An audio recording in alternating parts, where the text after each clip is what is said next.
अस्सलाम वालेकुम everyone, I hope you guys are doing well. आज की वीडियो लेक्चर में मैं आप लोगों के साथ एक्सरसाइज 6.4 डिस्कस करूँगी। ठीक है, इसमें हम लोग जब से इससे पहले तक हम लोग जितने क्वेश्चंस मैंने आप लोगों के साथ डिस्कस किए थे वो अर्थमेटिक से रिलेट कर रहे थे। अब हम लोग एक नया कॉन्सेप्ट पढ़ेंगे इसके अंदर, जीपी का, विच इज़ ज्योमेट्रिक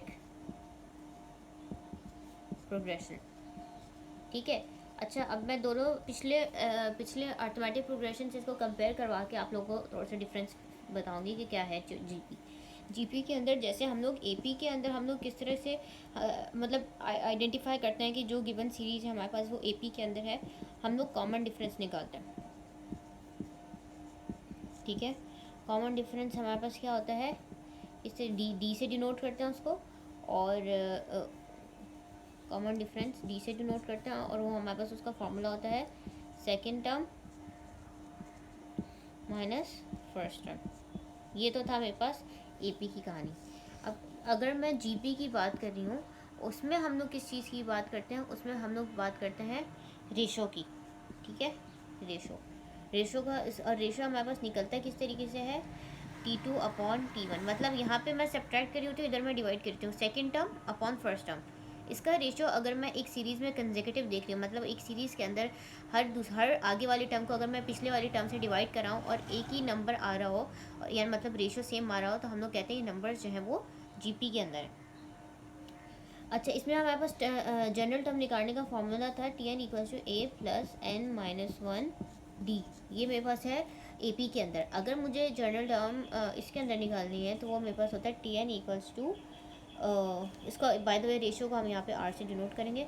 Tn मेरे पास हो जाएगा a⁻r(n-1), ये है मेरे पास। इसमें a अगेन वही टर्म है जो यहाँ पे एपी में थी, a is the first term, r is the ratio that we are going to calculate in the beginning when doing the question. ठीक है, और n हमारे पास वो होगा जो टर्म हमने निकालनी है। For example, if I am talking about the third term which is going to be T3, so this n is going to be replaced by 3। ठीक है, now let's move on to the question. एक दो question जो आप लोगों को समझाऊंगी तो concept आप लोगों का क्लियर हो जाएगा। ज़्यादा मुश्किल नहीं है, ये बहुत आसान है, बस फार्मूलाज आप लोग को याद करने पड़ेंगे। क्वेश्चन 1 जो है हमारे पास, क्वेश्चन 1, ठीक है, उसका मैं पार्ट 1 करती हूँ। 7, 21, 63 टिल 6th टर्म। इसका मतलब मुझे क्या निकालना है, T6 निकालना है। 6 टर्म का मतलब है T6 निकालना है। ठीक है, अब T6 निकालने के लिए मुझे पता है फर्स्ट टर्म इसमें क्या आ रही है, 7 आ रही है। अब रेशो मैं देख लेती हूँ। अब देखो 21 R में अगर निकालूँ second term upon first term, T2/T1, मेरे पास 21/7 आ गया, मुझे 3। ठीक है, इसी तरह अगर मैं आप लोगों को थोड़ा सा आगे का निकाल के दिखाती हूँ ताकि आप लोगों को पता चले कि रेशो सेम आ रहा है जब भी मैं इसको जीपी कह रही हूँ। अगर मैं दूसरी इन दो का रेशो निकालती हूँ तो वो मेरे पास क्या होगा, R सेकेंड टर्म जो भी आगे वाली टर्म होगी उसके डिवाइड कराएंगे हम पिछले वाली टर्म से, 63/21, तो ये भी मेरे पास क्या आ जाता है, 3 आ जाता है। इसका मतलब है रेशो सेम आ रहा है, तो वो हमारे पास जीपी की बात हो रही है। ठीक है, अब यहाँ पे हमारे पास क्या होगा, अगर मैं T6 निकाल ली हूँ तो पहले तो हम Tn का फॉर्मूला लिख देते हैं।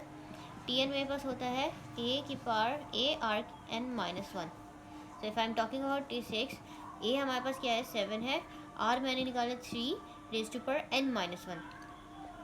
अच्छा देखो, T6 की बात कर रही हूँ तो मैं यहाँ पे n को रिप्लेस कर दूँगी 6-1 से, तो 7 मेरे पास हो जाएगा 3 × 6-1, 5।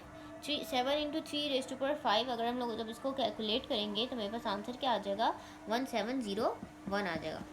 ठीक है, 1701, T6 हमारे पास 1701 आ गया। ये सिंपल से इसका सोल्यूशन है। इसी तरह अगर मैं आप लोग को, अच्छा मैं इसमें ना फ्रैक्शन वाला एक क्वेश्चन करके दिखाती हूँ। क्वेश्चन नंबर 3 जो है वो फ्रैक्शन वाला है।